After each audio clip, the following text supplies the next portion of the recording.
رسوله محمد النبي الرحمة وعلى آله وأصحابه خيار الأمة وسلم عليهم تسليما كثيرا. الحمد لله رب العالمين والصلاة والسلام على سيد المرسلين وعلى آله وأصحابه أجمعين.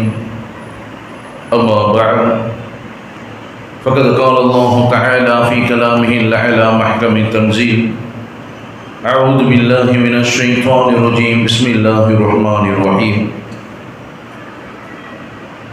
يا أيها الذين آمنوا اتقوا الله حق تقاته ولا تموتن إلا وأنتم مسلمون. وقال الله تعالى أيضا: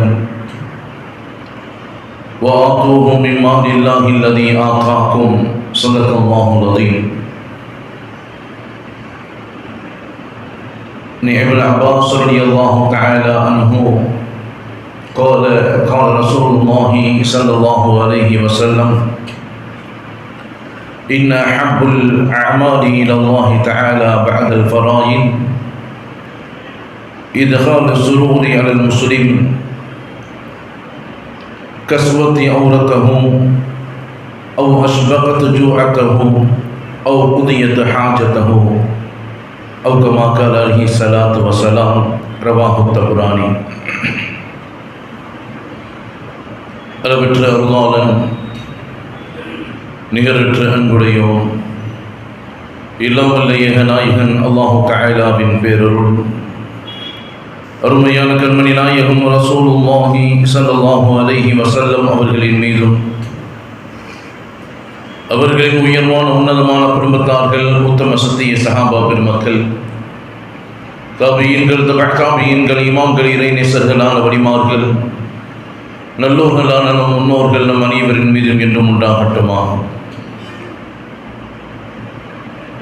அன்பிற்கினி அல்லாஹுவின் நல்லடியார்களே, அல்லாஹ்வினுடைய மாபெரும் பேரருளால் புனிதம் நிறைந்த மாதத்தில், புனிதமான நாளில், ஜும்மாவுடைய நேரத்தில் இறை கட்டளையை, இறை கடமையை நிறைவேற்றுவதற்காக அல்லாஹ்வினுடைய இல்லத்தில் நாம் அமர்ந்திருக்கின்றோம். இந்த மாதத்தில், இந்த நாளில், இந்த ஜும்மாவுடைய நேரத்தில் எந்த நன்மைகளை, எந்த வாக்கியங்களை இந்த மனித சமூகத்திற்கு தருவதாக இறைவன் வாக்களித்தானோ, இந்த மாதத்தில், இந்த நாளில், இந்த ஜும்மாவுடைய நேரத்தில் எந்த நன்மைகளை, எந்த வாக்கியங்களை நபிகள் நாயகம் ஸல்லல்லாஹு அலைஹி வஸல்லம் அவர்கள் இறைவனிடம் கேட்டு பெற்றார்களோ அத்தனை நன்மைகளையும் வாக்கியங்களையும் பெறக்கூடிய உயர்ந்த உன்னதமான உத்தமர்களாக அல்லாஹ் நம் அனைவரையும் ஆக்கியருள்வானாக. வாழும் காலம் முழுக்க லா இலாஹ இல்லல்லாஹ் முஹம்மது ரசூலுல்லாஹ் என்ற கலிமாவின் அடிப்படையில் வாழ்ந்து, அதே கலிமாவோடு இந்த உலகத்தை விட்டும் விடை பெறக்கூடிய உத்தமர்களாக அல்லாஹ் நம் அனைவரையும் ஆக்கியருள்வானாக. கண்ணியம் நிறைந்த பெருமக்களே, ஜமாத்துல் அவ்வல் என்று சொல்லப்படக்கூடிய இஸ்லாமிய மாதத்தில் 5வது மாதம் என்று சொல்லப்படக்கூடிய ஜமாத்துல் அவ்வலில், அதன் முதல் பிறையில் அல்லாஹ் நம்மை இங்கு ஒன்றிணைத்திருக்கின்றான். இந்த மாதம் பல்வேறுபட்ட நிகழ்வுகளுக்கு சொந்தமானது. இஸ்லாமிய வரலாற்றில் முக்கியத்துவம் வாய்ந்த போர்களில் முஅத்தா என்று சொல்லக்கூடிய பல தியாகங்களை உள்ளடக்கிய போர் நடைபெற்ற மாதம் இந்த மாதம். நபிகள் நாயகம் ஸல்லல்லாஹு அலைஹி வஸல்லம் அவர்கள் அன்னை ஹதீஜா ரலியல்லாஹு தஆலா அன்ஹா அவர்களை திருமணம் செய்த மாதம் இந்த மாதம். முஅத்தா யுத்தத்தில் ஸைத் ரலியல்லாஹு தஆலா அன்ஹு, ஜஅஃபர் ரலியல்லாஹு தஆலா அன்ஹு, அப்துல்லா ரலியல்லாஹு தஆலா அன்ஹு ஒருவர் பின் ஒருவராக மார்க்கத்திற்காக உயிரை தியாகம் செய்த மாதம் இந்த மாதம். பெருமானார் ஸல்லல்லாஹு அலைஹி வஸல்லமுடைய பாட்டனார் அப்துல் முத்தலிப் அவர்கள் இந்த உலகத்தை விட்டும் பிரிந்த மாதம் இந்த மாதம். இப்படி மார்க்கத்தின் அடிப்படையில், இஸ்லாமிய வரலாற்றின் அடிப்படையில் பல்வேறுபட்ட நிகழ்வுகளுக்கு சொந்தமான மாதம் இது ஜமாத்துல் அவ்வலுடைய மாதம். அதே நேரத்தில் ஆங்கில அடிப்படையில் இந்த அக்டோபர் மாதம் என்று சொன்னால் பெரும்பாலான நபர்களுக்கு நினைவுக்கு வருவது கடந்த அக்டோபர் 17 சர்வதேச வறுமை ஒழிப்பு தினமாக கடைபிடிக்கக்கூடிய நாள். ஒவ்வொரு வருடமும் அக்டோபர் 17ஆம் தேதி சர்வதேச அளவில் வறுமை ஒழிப்பிற்கான தினமாக அனுஷ்டிக்கப்படுகின்றது, கடைபிடிக்கப்படுகின்றது. இந்த உலகம் விஞ்ஞானம் சார்ந்து, தொழில்நுட்பங்கள் சார்ந்து, அறிவியல் ஆராய்ச்சிகள் சார்ந்து எவ்வளவோ உயரத்திற்கு சென்றிருந்தாலும் மனிதன் பூமியை தாண்டி விண்ணில் வசிக்கக்கூடிய நிலைகளை யோசிக்கக்கூடிய நிலையில் மனித சமூகம் கடந்து கொண்டிருந்தாலும் ஒரு நொடி பொழுதில் இங்கு இருந்து கொண்டு உலகம் முழுக்க எந்த மூலையில் இருந்தாலும் அவர்களிடத்தில் பேசுவதற்கும் அவர்களை பார்ப்பதற்கான தொழில்நுட்பத்தின் வளர்ச்சியை மனித சமூகம் எட்டி இருந்தாலும் வறுமை என்று சொல்லக்கூடிய ஒரு வார்த்தை இன்று வரை மறையவில்லை, குறையவும் இல்லை. வறுமை என்பதை வார்த்தை என்று சொல்வதை காட்டிலும் இன்றைய உலகத்தில் சுமார் 80% மக்களின் வாழ்க்கையாக வறுமை மாறி இருக்கின்றது. எத்தனை ஆராய்ச்சிகள், ஆய்வுகள் விஞ்ஞானத்தின் உச்சிக்கு மனித சமூகம் எட்டி இருந்தாலும் வறுமை என்று பார்க்கும்போது இன்றும் இந்த மனித சமூகம் அதில் அல்லோல்பட்டுக் கொண்டிருக்கின்றது. ஒவ்வொரு நாட்டின் தலைவர்களும் தன்னுடைய நாட்டில் வசிக்கக்கூடிய அந்த மக்களை வறுமையில் இருந்து காப்பாற்ற வேண்டும் என்று பல்வேறுபட்ட திட்டங்களை தீட்டுகின்றார்கள். ஒவ்வொரு நாட்டின் தலைவர்களும் வறுமையை ஒழித்துவிட வேண்டும் என்று பல்வேறுபட்ட முயற்சிகளை அவர்கள் மேற்கொண்டு கொண்டே இருக்கின்றார்கள். ஆனால் எத்தனை முயற்சிகள், எத்தனை திட்டங்கள் அதற்காக தீட்டினாலும் இன்று வரை வறுமை என்பது ஒழியவில்லை என்பதுதான் நிதர்சனமான உண்மை. பணக்காரன் அவன் செல்வம் உயர்ந்து கொண்டுதான் இருக்கின்றது. பணக்காரன் செல்வந்தன் காலம் முழுக்க பணக்காரனாகவே செல்வந்தனாகவே இருக்கின்றான். ஏழை காலம் முழுக்க ஏழையாகவே கிடக்கின்றான். பல்வேறுபட்ட காரணங்கள் இந்த வறுமை நீங்காத நிலைக்கு.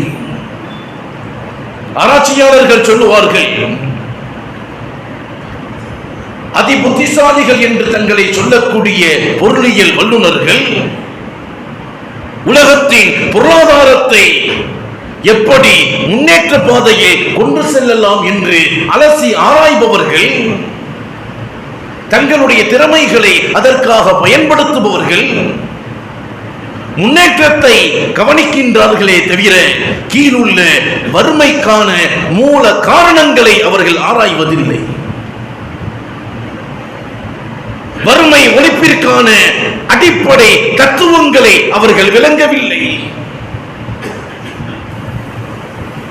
அவர்களிடத்தில் அது சார்ந்த கேள்விகள் கேட்கப்பட்டால் கூட வறுமையும் பட்டினியும் சமூக பொருளாதாரமும் பொதுவாக நாடுகள் செழிப்படையும் போது அந்த பிரச்சனை தீர்ந்துவிடும் என்று சொல்லுவார்களே தவிர முற்றிலுமாக வறுமையை ஒழிப்பதற்கான எந்த உயர்தர திட்டங்களும் எந்த ஆய்வாளர்கள் வல்லுநர்களிடம் இல்லை என்பதுதான் நிதர்சனமான உண்மை. எனவேதான் உலகத்தில் வறுமை தொடர்ந்து கொண்டே இருக்கின்றது. தற்போதைய காலத்தில் வறுமையின் கோர முகம் என்ன தெரியுமா? உலகளவில் வெறும் 5% வருமானத்தை கொண்டுதான் 80% மக்கள் தங்களுடைய வாழ்க்கையை கடந்து கொண்டிருக்கின்றார்கள். ஒட்டுமொத்த உலகத்தில் வெறும் 5% வைத்துக் கொண்டுதான் 80% மக்கள் தங்கள் வாழ்க்கையை கடந்து கொண்டிருக்கின்றார்கள். உலகளவில் வறுமை என்பது சவாலான ஒன்றாகத்தான் இன்றும் அது தொடர்கின்றது. ஐநாவினுடைய அறிக்கை உலக பணக்காரர்கள், உலகத்தின் செல்வந்தர்கள் சுமார் 20% பேர் இந்த உலகத்தின் 86% வளங்களை அவர்கள் கைப்பற்றி வைத்திருக்கின்றார். 20% செல்வந்தர்கள் உலகத்தின் 86% வளங்களை அவர்கள் கைப்பற்றி இருக்கின்றார்கள்.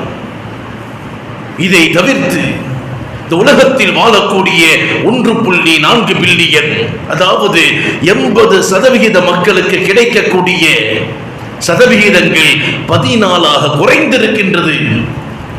எனவேதான் 80% மக்கள் இந்த உலகத்தில் வறுமையில் கோரப்பிடியில் சிக்கி தவித்துக் கொண்டிருக்கின்றார்கள் என்று ஐநா தன்னுடைய அறிக்கையை வெளிப்படுத்துகின்றது. இப்படி ஒரு கணக்கெடுப்பை எடுத்ததற்கு பின்புதான் 1992ஆம் ஆண்டு வளரும் நாடுகளை ஒன்றிணைத்து ஐநா மிக பெரும் மாநாட்டை நடத்தியது. அந்த மாநாட்டில் உலக நாடுகளை விட்டும் முற்றிலுமாக வறுமையை ஒழித்தொழிக்க வேண்டும் என்ற திட்டங்கள் தீட்டப்பட்டது. அன்றுதான் அக்டோபர் 17ஆம் நாளை சர்வதேச உலக வறுமை ஒழிப்பு தினமாக அறிவித்தது. அந்த மாநாட்டில் 92இல் தொடங்கக்கூடிய இந்த முயற்சி வரக்கூடிய 2015ஆம் ஆண்டுக்குள் முழுவதுமாக உலகத்தின் வறுமையை ஒழித்திருக்க வேண்டும் என்ற சூளுரைகள் அன்றைய மாநாட்டில் 92 தொடங்கி 2015 காந்தி 2025 நெருக்கத்தில், ஆனால் அவர்கள் நிர்ணயித்த இலக்கை தாண்டி கூட இதுவரையும் உலகத்தின் எந்த ஒரு நிலப்பரப்பிலும் வறுமை ஒளிந்து விட்டதாக எந்த பரப்புரைகளையும் நம்மால் பார்க்க முடியாது. ஒட்டுமொத்த உலக நாடுகள் கூடி உலகத்தின் வறுமையை ஒழிக்க வேண்டும் என்று சொல்லி சுமார் 27, 30 ஆண்டுகள் கடந்தும் கூட எந்த நிலப்பரப்பிலும் வறுமை ஒழியவில்லை என்பதுதான் நிதர்சனமான உண்மை. என்ன காரணம் தெரியுமா? இந்த ஆய்வாளர்களும், இந்த வல்லுநர்களும், இந்த ஆட்சியாளர்களும் அவர்கள் வறுமையை ஒழிப்பதற்காக தீட்டிய திட்டங்கள் அனைத்தும் இந்த மனித சமூகத்தை இன்னும் அகல பாதாளத்திற்குள் இழுத்து சென்றது. வறுமை ஒழிப்புக்கு பதிலாக வறுமை வளர்ச்சி அடைந்து கொண்டே இருக்கின்றது. எந்த சரியான திட்டமிடுதல்களும் இந்த உலகத்தின் ஆட்சியாளர்களிடம் இல்லை என்பதுதான் நிதர்சனமான உண்மை. எத்தனை முயற்சிகளை அவர்கள் செய்தாலும், எத்தனை திட்டங்களை அவர்கள் போட்டாலும் உலகத்தின் வறுமை இன்றும் அதிகப்படியாக தொடர்ந்து கொண்டுதான் இருக்கின்றது. ஆனால் சுமார் 1400 வருடங்களுக்கு முன்பு வறுமையை ஒழிப்பதற்காக இஸ்லாம் கொண்டு வந்த மிகச் சரியான திட்டங்களை நடைமுறைப்படுத்திய போது 1400 சொச்சம் ஆண்டுகளுக்கு முன்னால் வறுமையை ஒழிப்பதற்கு இஸ்லாம் காட்டிய நடைமுறைகளையும் சட்டதிட்டங்களையும் திட்டங்களையும் நடைமுறைப்படுத்திய போது முதல் நூற்றாண்டிலேயே உலகம் முழுக்க வறுமை ஒழிக்கப்பட்டது என்பது வரலாற்றின் ஆதாரம். உமர் இப்னு அப்துல் அசீஸ் ரஹ்மத்துல்லாஹி அலைஹி அவர்கள் ஆட்சி காலத்தின் போது உலகத்தில் இருந்த வறுமை என்பது முற்றிலுமாக இல்லாமல் ஆக்கப்பட்டது என்பதுதான் வரலாற்றின் உண்மை. வறுமையின் பிடியில் கோரப்பிடியில் இருந்து உலகத்தை மீட்டெடுப்பதற்கு இஸ்லாம் பல்வேறுபட்ட திட்டங்களை 1400 ஆண்டுகளுக்கு முன்பே சொல்லித் தந்தது. வறுமையை ஒழிப்பதற்கு இஸ்லாம் காட்டிய முனைப்புகளும் திட்டங்களும் உலகத்தில் ஏராளம். அதை புறந்தள்ளியதால், அதை எடுத்து நடக்காததால், ஆட்சி அதிகாரத்தில் உள்ளவர்கள் சிறந்த சிந்தனைகளை உள்வாங்கிக் கொள்ளாததால் இன்றும் வறுமை இந்த பூமியில் தொடர்ந்து கொண்டே இருக்கின்றது.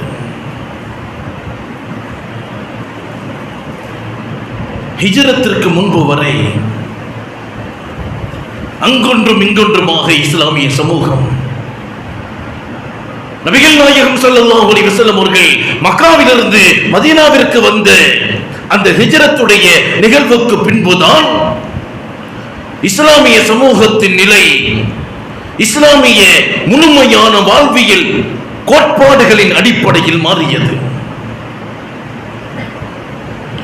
என்று பெருமானார் ஸல்லல்லாஹு அலைஹி வஸல்லம் அவர்கள் மக்காவிலிருந்து மதீனாவிற்கு வந்தார்களோ, அவர்களோடு வந்த சஹாபா பெருமக்கள், பெருமானாரை அனுசரித்து அரவணைத்த அன்சாரி பெருமக்கள், அவர்களோடு வந்த முஹாஜிர்கள் இஸ்லாமிய கோட்பாட்டின் அடிப்படையில் முழுமையாக பழக்கப்படுத்தப்பட்டார்கள். இஸ்லாமிய கொள்கையில், சட்டதிட்டங்களில், திட்டங்களில் பண்படுத்தப்பட்டார்கள். பெருமானார் ஸல்லல்லாஹு அலைஹி வஸல்லம் அவர்கள் சமூக மக்களிடம் இருந்து வறுமையை நீக்குவதற்கான படிப்படியான முயற்சிகளை சஹாபாக்களுக்கு மத்தியில் பெருமானார் எடுத்து நடத்தி காட்டினார்கள். மக்காவிலிருந்து மதீனாவிற்கு வந்ததோடு அந்த மக்களின் நிலையை பார்த்த பெருமானார் அவர்களின் முதல் பிரதானமான கொள்கை பிரகடனமாகவே பசியிலிருந்து விடுதலையை எடுத்து வைத்தார்கள். பெருமானார் ஸல்லல்லாஹு அலைஹி வஸல்லம் சஹாபாக்களுக்கு எப்படி போதனை செய்தார்கள் தெரியுமா? வறுமையை ஒழிப்பதால், வறுமையை நீக்குவதால் சுவனத்தில் இலகுவாக நம்மால் செல்ல முடியும் என்ற ஒரு மிக பெரும் உந்துதலை சஹாபாக்களுக்கு மத்தியில் ஏற்படுத்தினார்கள். நிரந்தரமாக நாம் சுவனத்தில் இருக்க வேண்டுமா, பசித்தவர்களுக்கு உணவளிக்க வேண்டும் என்ற நிலையை உருவாக்கி வறுமையை நீக்குவதற்கான அடித்தளத்தை அமைத்தார்கள் நபிகள் நாயகம் ஸல்லல்லாஹு அலைஹி வஸல்லம். அப்துல்லாஹ் இப்னு அம்ர் ரலியல்லாஹு தஆலா அன்ஹு சொல்லக்கூடிய செய்தி, கால ரசூலுல்லாஹி ஸல்லல்லாஹு அலைஹி வஸல்லம், பெருமானார் ஸல்லல்லாஹு அலைஹி வஸல்லம் அவர்கள் கூறினார்கள், இஅ்புதுர் ரஹ்மான் வ அத்இமுத் தஆம் வ அஃஷுஸ் ஸலாம், இறைவனை மாத்திரமே வணங்குங்கள், பசித்தவர்களுக்கு உணவை கொடுங்கள், சலாத்தை உலகம் முழுக்க பரப்புங்கள். அப்படி செய்தால் மாத்திரமே ததுகுல் ஜன்னத பிஸலாம், நீங்கள் சலாமத்தான முறையில் சுவனத்திற்குள் நுழைந்து விடலாம் என்று சொன்னார்கள் நபிகள் நாயகம் ஸல்லல்லாஹு அலைஹி வஸல்லம். திருமிதி ஷரீஃபிலே பதிவு செய்யப்பட்ட ஹதீஸ். இறைவனை சரியாக வணங்கி பசித்தவர்களுக்கு பட்டினியை நீக்குவதற்கான உணவுகளை கொடுத்து இஸ்லாமிய மார்க்கத்தின் அடித்தளமான சாந்தியை, சமாதானத்தை, சலாமை உலகம் முழுக்க பரப்பினாலே போதும், நீங்கள் இலகுவாக சுவனத்தில் நுழைந்து விடலாம் என்று சொன்னார்கள் நபிகள் நாயகம் ஸல்லல்லாஹு அலைஹி வஸல்லம். மதீனாவிற்கு நுழைந்த கையோடு பெருமானார் வறுமையை நீக்குவதற்கு எடுத்த முயற்சிகளும் திட்டங்களும் அபாரமானது. பெருமானார் இதை பயன்படுத்திய காலம் வரலாற்றில் மிக பெரும் கவனத்தை பெறுகின்றது. இந்த அளவுக்கு என்று சொன்னால், யூதர்களில் மிகப்பெரிய பாதிரியாராக இருந்து அப்துல்லா இப்னு சலாம் என்ற மிகப்பெரிய யூத பாதிரியார் இந்த அடித்தளத்தை பார்த்தே இஸ்லாத்தில் தன்னை இணைத்துக் கொண்டார் என்று சொன்னால், எவ்வளவு உயர்ந்த திட்டங்களை பெருமானார் ஸல்லல்லாஹு அலைஹி வஸல்லம் அவர்கள் வறுமையை ஒழிப்பதற்கான அடித்தளமாக இந்த சமூகத்திற்கு எடுத்து வைத்தார்கள். பெருமானார் ஸல்லல்லாஹு அலைஹி வஸல்லம் அவர்கள் சொன்ன செய்தி அபூ சயீத் அல்-குத்ரி ரலியல்லாஹு தஆலா அவர்கள் சொல்லுவார்கள், ஐயமுல் முஃமினூன அத்அமுல் முஃமினன் அலல் ஜுஇ அத்தஅல்லாஹு யௌமல் கியாமா மின் தமாரில் ஜன்னah. எந்த ஒரு இறை நம்பிக்கையாளர் இன்னொரு இறை நம்பிக்கையாளனின் பசியை நீக்குவான் என்று சொன்னால், ஒரு மனிதன் இன்னொரு மனிதனுக்கான பசியை வறுமையை நீக்குவதற்கான உதவிகளை ஒத்தாசைகளை வழங்குவான் என்று சொன்னால், நாளை மறுமையில் சுவனத்தின் கனிவர்க்கங்களை கொடுத்து அவரின் பசியை அல்லாஹ் நீக்குவான் என்று சொன்னார்கள் பெருமானார் ஸல்லல்லாஹு அலைஹி வஸல்லம். وَأَيَّمُ الْمُؤْمِنِ سَكَى مُؤْمِنًا أَلَا سَكَاهُ اللَّهُ يَوْمَ الْقِيَامَةِ مِنْ رَحِيقِ الْمَخْتُومِ. இந்த உலகத்தில் வாழக்கூடிய நிலையில் ஒரு இறை அடியான் மற்றொரு இறை அடியானுக்கு தாகத்தை நீக்குவதற்கு ஏதேனும் பானங்களை கொடுத்து உதவினால், வறுமையால் அவனுக்கு இருக்கக்கூடிய பசியை தாகத்தை நீக்குவதற்கான முயற்சிகளில் மேற்கொண்டால், நாளை மறுமையில் சுவனத்தில் இருக்கக்கூடிய ரஹீக்குல் மக்தூம் என்று சொல்லக்கூடிய உயர்தர பானத்தை அல்லாஹ் அந்த அடியானுக்கு வழங்கி அவனை கண்ணியப்படுத்துவான் என்று சொன்னார்கள் பெருமானார் ஸல்லல்லாஹு அலைஹி வஸல்லம். வஅய்யமுல் முஃமின் கஸா முஃமினுன் அலா அபி கஸாஹு அல்லாஹு ஹதரல் ஜன்னah. இந்த ஒரு அடியான் ஆடை இல்லாத ஒரு முஃமினுக்கு, ஒரு இடையடியானுக்கு, ஒரு கஷ்டம் நிறைந்த ஒரு மனிதருக்கு ஆடையை கொடுத்து உதவினால், நாளை மறுமையில் இறைவன் சுவனத்தின் பட்டாடைகளை அந்த மனிதனுக்கு அனுபவித்து அவரை அல்லாஹ் கண்ணியப்படுத்துவான் என்று சொன்னார்கள் நபிகள் நாயகம் ஸல்லல்லாஹு அலைஹி வஸல்லம் அவர்கள். திர்மிதி ஷரீஃபிலே பதிவு செய்யப்பட்ட ஹதீஸ். இஸ்லாத்தில் வீரியத்தோடு இணைந்த சஹாபா பெருமக்களுக்கு பெருமானார் கொடுத்த ஆலோசனைகளும் திட்டங்களும் அவர்கள் காட்டிய வழித்தடங்களும் அபாரமானது. இது போன்ற போதனைகளை பெற்ற அந்த சமூகம் பசியில் பட்டினியிலிருந்து கொஞ்சம் மீண்டு வந்தது. அவர்களிடத்தில் காசு பணங்கள் வருகை தொடங்கியது. ஓரளவிற்கு வயிறு நிரம்ப சாப்பிடக்கூடிய நிலையில் அந்த சஹாபா பெருமக்கள் உருவானார்கள். அந்த நேரத்தில் பெருமானார் அவர்களிடத்தில் சொன்னார்கள், பசித்தவருக்கு உணவளிப்பது இறை நம்பிக்கையாளரின் உயரிய செயலாக இறைவன் பார்க்கின்றான். எனவேதான் பெருமானார் சொன்னார்கள், நீங்கள் நல்ல நிலையில் வந்து விட்டீர்கள், உங்கள் பசியும் தாகமும் தணிக்கப்பட்டிருக்கின்றது, உங்கள் தேவைகளை நிறைவேற்றிக் கொள்ளும் அளவிற்கு நீங்கள் உயர்ந்திருக்கின்றீர்கள். அதே நேரத்தில் உங்கள் செயல்பாடுகளில் நீங்கள் எப்படி மாற்றத்தை கொண்டு வர வேண்டும் தெரியுமா? வறுமையும் பசியும் பட்டினியும் நீங்குவதற்கு உங்களுக்கு பக்கத்து வீட்டுக்காரன் பசியோடு இருக்கும் போது நீங்கள் வயிறு நிரம்ப உண்பதை தவிர்த்துக் கொள்ளுங்கள் என்று சொன்னார்கள் பெருமானார் ஸல்லல்லாஹு அலைஹி வஸல்லம். அருகாமையில் இருப்பவன் பசியோடு இருக்க வயிறு நிரம்ப நீங்கள் உண்டால் அது இறைவனின் கோபத்தை உங்களுக்கு பெற்றுத்தரும் என்று எச்சரித்தார்கள். தன்னிறைவை மாத்திரமல்ல, சஹாபா பெருமக்கள் அவர்களின் வாழ்க்கை அருகாமையில் இருப்பவர்களையும் கவனிக்கும் நிலைக்கு மாறியது. முன்பிருந்ததை விட சில முன்னேற்றத்தை அந்த சஹாபா பெருமக்கள் அனுபவித்தார்கள். பசி பட்டினி இல்லாத ஒரு நிலைகளை அவர்கள் உருவாக்கி கொண்டார்கள். இல்லாதவர்களுக்கு ஈந்தளிக்கும் நிலையை அவர்கள் பெற்றிருந்தார்கள். பெருமானார் ஸல்லல்லாஹு அலைஹி வஸல்லம் இடத்தில் ஒரு கிராமத்து சஹாபி வந்தார். யா ரசூலல்லாஹ், இறைவனுக்கு பிரியமான செயல் எது என்று கேட்டார்.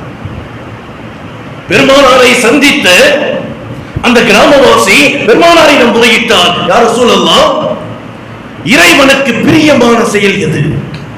பெருமானார் சொன்னார்கள், அஹப்பன் நாஸி இலல்லாஹி அஸ்ஸ வஜல் அன்ஃபஅஹும் லின்னாஸ். எந்த மனிதன் மற்ற மனிதனுக்கு, எந்த மனிதன் இன்னொரு அடியானுக்கு பிரயோஜனம் தரக்கூடிய வாழ்க்கையை வாழ்ந்து கொண்டிருக்கின்றானோ அந்த செயல் இறைவனுக்கு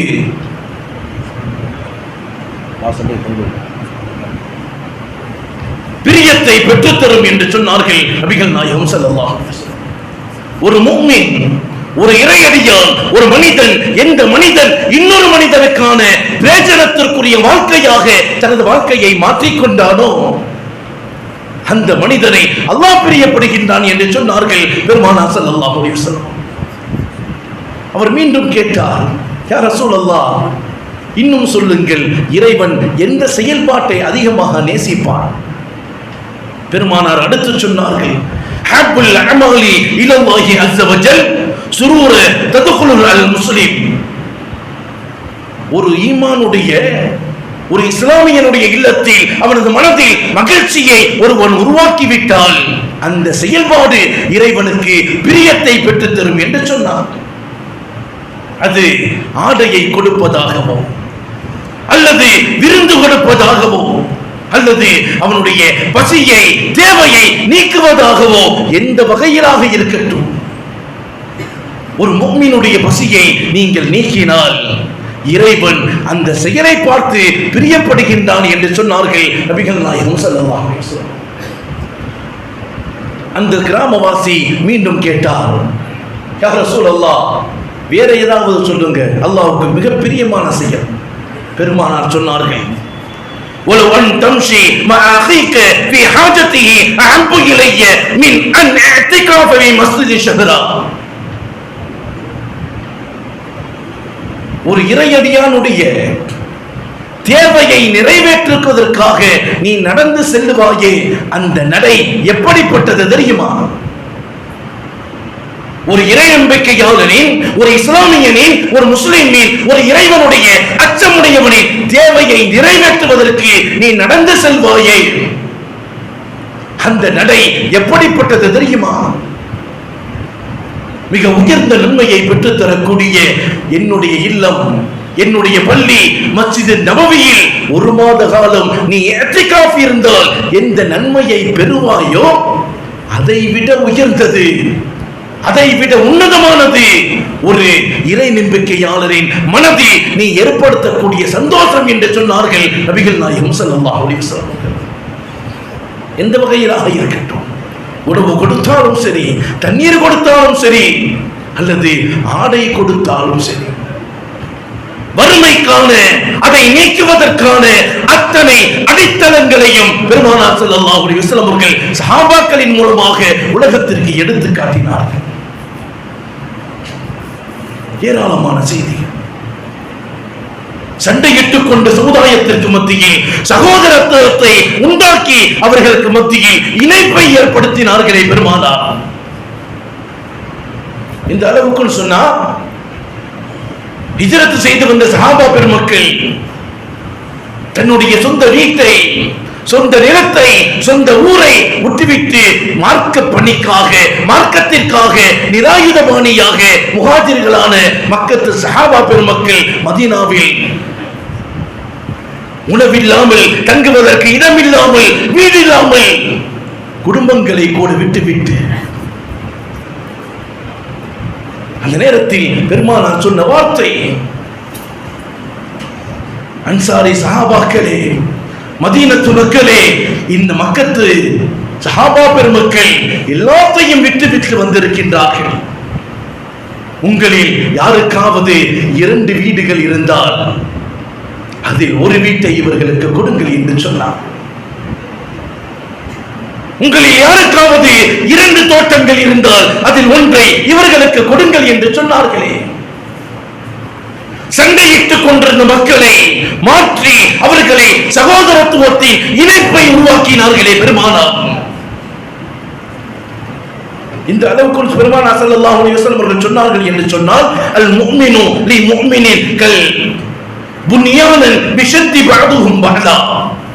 ஒரு கட்டிடத்தை உருவாக்குகின்றோம் என்று சொன்னால் எப்படி ஒரு செங்கல் இன்னொரு செங்கலோடு இணைப்பாக இருக்கின்றதோ அப்படி ஒவ்வொரு முஃமினும் தங்களுடைய வாழ்க்கையில் இருக்க வேண்டும் என்பதை கற்றுக் கொடுத்தவர்கள்.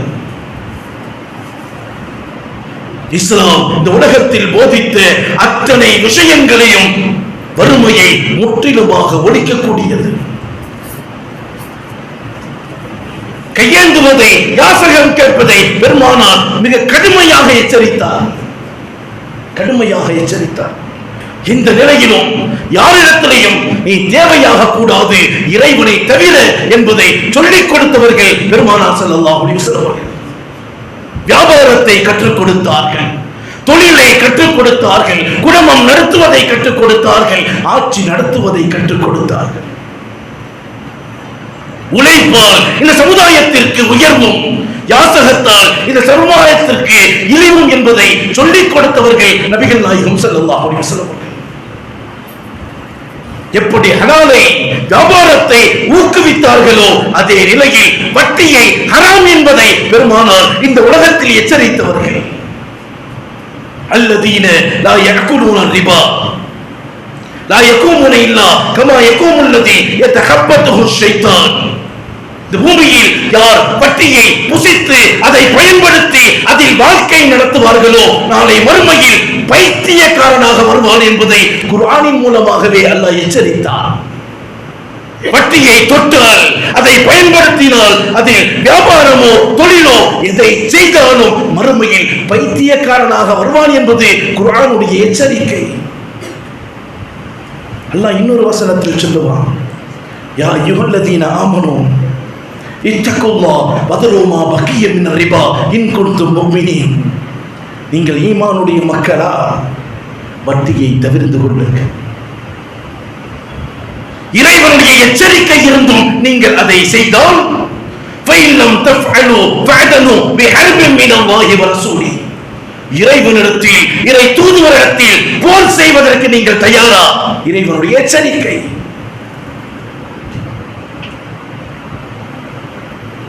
இதனுடைய வீரியத்தை, வட்டியினுடைய கொடுமையை, வட்டியின் தண்டனையை புரியாததனால், அதை விளங்காததனால் சிலர்கள் தெரிந்து கொண்டே, மார்க்கம் வட்டியை அனுமதிக்கவில்லை என்பதை தெரிந்து கொண்டே அதை வாங்குவதும், அதை புசிப்பதும், அதில் வாழ்க்கை நடத்துவதும் எந்த அளவுக்கு எச்சரிக்கை தெரியுமா? அப்துல்லாஹ் இப்னு ஹன்ஸலா ரலியல்லாஹு தஆலா அவர்கள் சொல்லுவார்கள், நபிகள் நாயகம் ஸல்லல்லாஹு அலைஹி வஸல்லம் அவர்கள் கூறினார்கள், அஹ்மது ஷரீஃபிலே பதிவு செய்யப்பட்ட ஹதீஸ், திர்ஹமர் ரிபா يأكله الرجل وهو يعلم.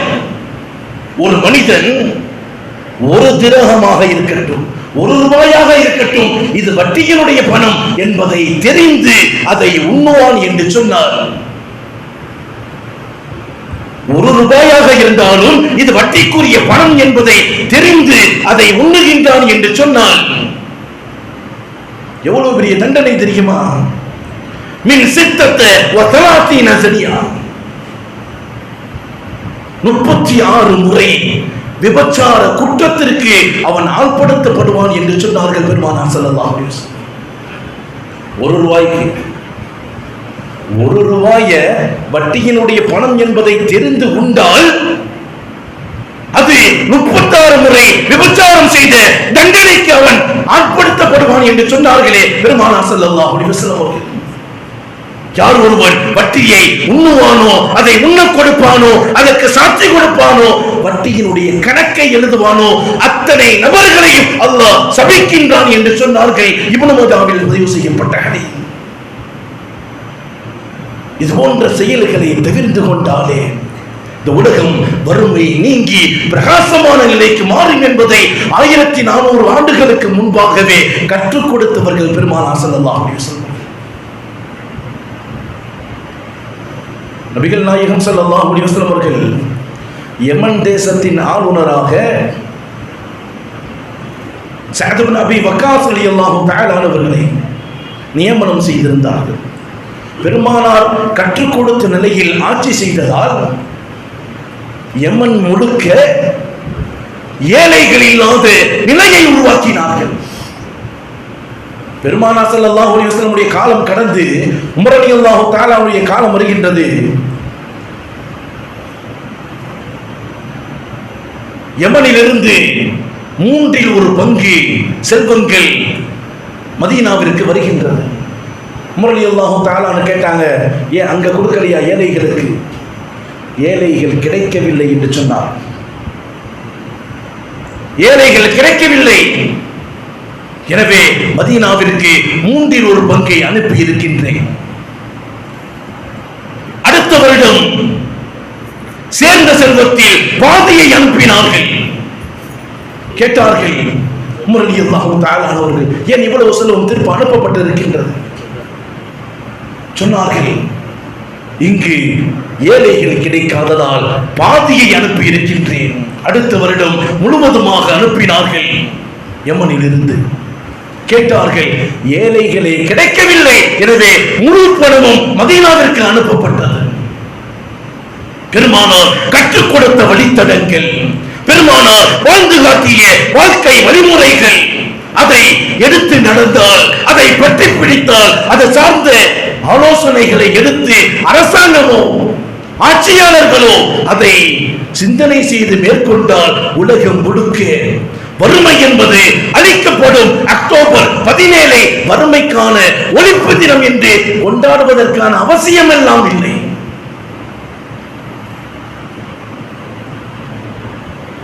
அன்றே சொல்லிக் கொடுத்தவர்கள் பெருமானார். ஒவ்வொரு நிலையிலும் நீங்கள் எப்படி வாழ வேண்டும் என்று கற்றுக் கொடுத்தவர்கள் பெருமானார். அதை வாழ்ந்தது மாத்திரமல்ல, வாழ்ந்து காட்டியவர்கள் பெருமானார் ஸல்லல்லாஹு அலைஹி வஸல்லம். இந்த உலகத்தில் எந்த தலைவரும் சொல்லாத வார்த்தையை சொன்னார்களே, எந்த தலைவரும் சொல்லாத வார்த்தை, என்னுடைய மரணத்திற்கு பின்னால் உங்களுக்கு 2 விட்டு செல்லுகின்றேன், அதை பற்றி பிடிக்கும் காலம் எல்லாம் எந்த காலத்திலும் நீங்கள் வழி தவற மாட்டீர்கள். ஒன்று இறைவனுடைய வேதம் எனது வழிமுறை, 2வது என்று சொன்னார்களே பெருமானார். என் வாழ்க்கையை எடுத்து நடந்தால் உங்கள் வாழ்க்கை ஈழத்தம் பெறும், சுவனத்தை நீங்கள் அடையலாம், இறை பொருத்தத்தை பெறலாம் என்று சொன்னார்களே பெருமானார். இந்த தகுதியும் ஆற்றலும் தன்மையும் இந்த உலகத்தில் பெருமானார் ஸல்லல்லாஹு அலைஹி வஸல்லம் அவர்களுக்கு மாத்திரம்தான். அவர்கள் காட்டிய வழித்தடங்கள், திட்டங்கள், ஆலோசனைகள் இந்த பூமியிலிருந்து முழுமையாக வறுமையை நீக்கும். அத்தனை விஷயங்களையும் சொல்லிக் கொடுத்தவர்கள் பெருமானார் ஸல்லல்லாஹு அலைஹி வஸல்லம் அவர்கள். எதை நடந்து காட்டினார்களோ, எதை வார்த்தையாக சொன்னார்களோ, எப்படி சஹாபாக்களை உருவாக்கினார்களோ, அப்படிப்பட்ட உயர்ந்த சமூகமாக இனி வரக்கூடிய காலங்களில் வாழக்கூடிய உன்னதமான பாக்கியவான்களாக அல்லாஹ் நம் அனைவரையும் ஆக்கியருள்வானாக. பெருமானார் ஸல்லல்லாஹு அலைஹி வஸல்லம் அவர்கள் சொன்னார்களே, தூபா லிமன் வஜத ஃபீ ஸஹீஃபதிஹி இஸ்திக்ஃபாரன் கஸீரா, யார் நாளை மறுமையில் தன்னுடைய நன்மை தீமை ஏடுகளில் அதிகமாக தௌபா செய்தவர்களாக இறைவனிடத்தில் பாவ மன்னிப்பை பெற்றுக் கொண்டார்களோ, அப்படிப்பட்ட உயர்ந்த பாக்கியத்திற்குரிய நன்மக்களாக அல்லாஹ் நம் அனைவரையும் ஆக்கியருள்வானாக.